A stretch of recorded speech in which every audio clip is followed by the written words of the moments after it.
Le suivi médical des salariés, franchement, pour beaucoup de monde, c'est juste une case à cocher, une corvée administrative. Eh bien, et si on se disait que c'est une énorme erreur de penser comme ça?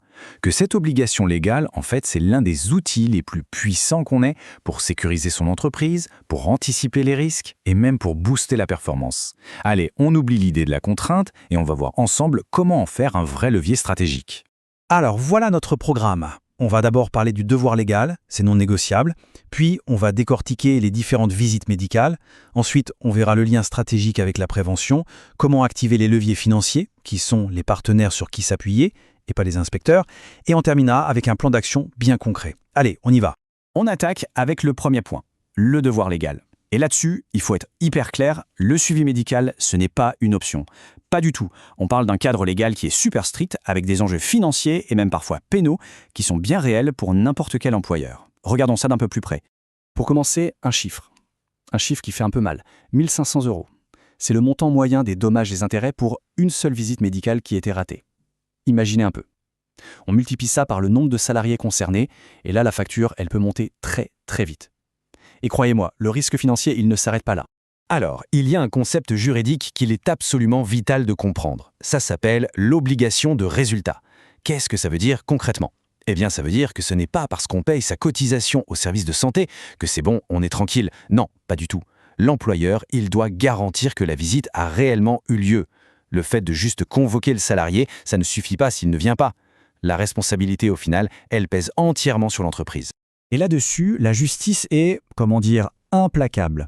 La Cour de cassation l'a dit noir sur blanc, et c'est très clair, quelles que soient les circonstances, l'employeur ne peut échapper au paiement de dommages et intérêts.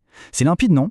Ça veut dire que même si c'est le service de santé qui traîne les pieds, qui a des délais à rallonge ou qui fait une erreur, eh bien c'est l'employeur et seulement l'employeur qui est tenu pour responsable. Aucune excuse n'est valable.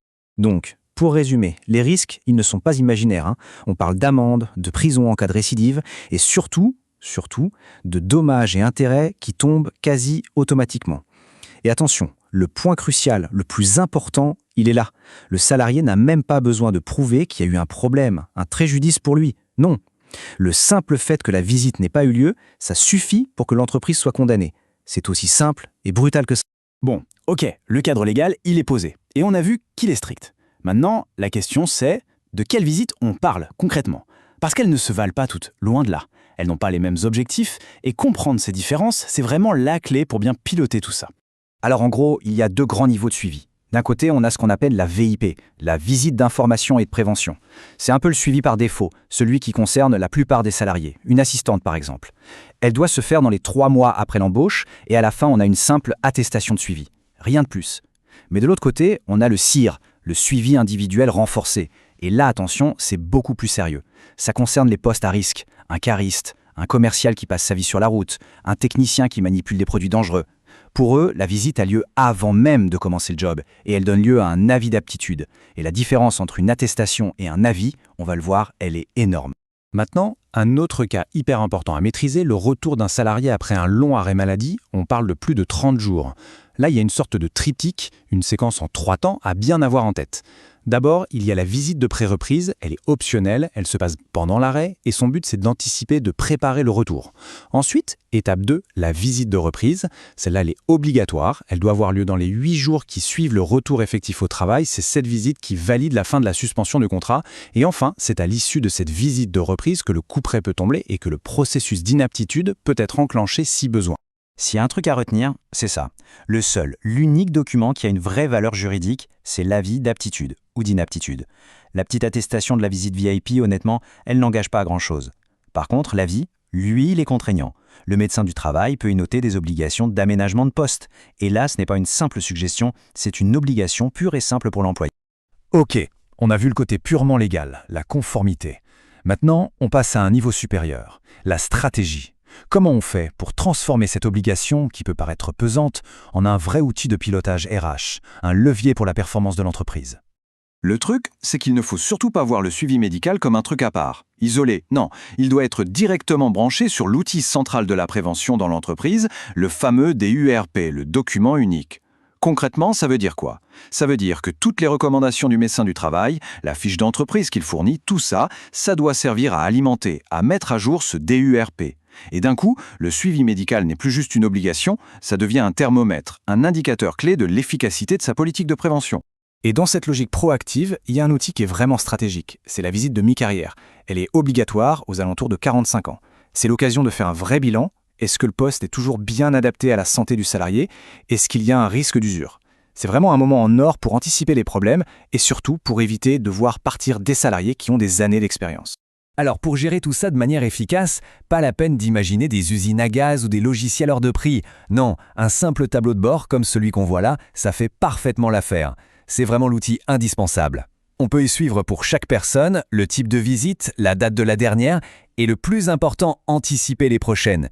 C'est ça la base d'une gestion qui n'est plus dans la réaction, mais dans l'anticipation. Allez, on parle d'argent maintenant, la dimension financière. Parce que non, le suivi médical, ce n'est pas juste un coût, une ligne de plus dans les charges. C'est un investissement. Et un investissement qui, quand il est bien géré, peut même ouvrir la porte à des aides financières.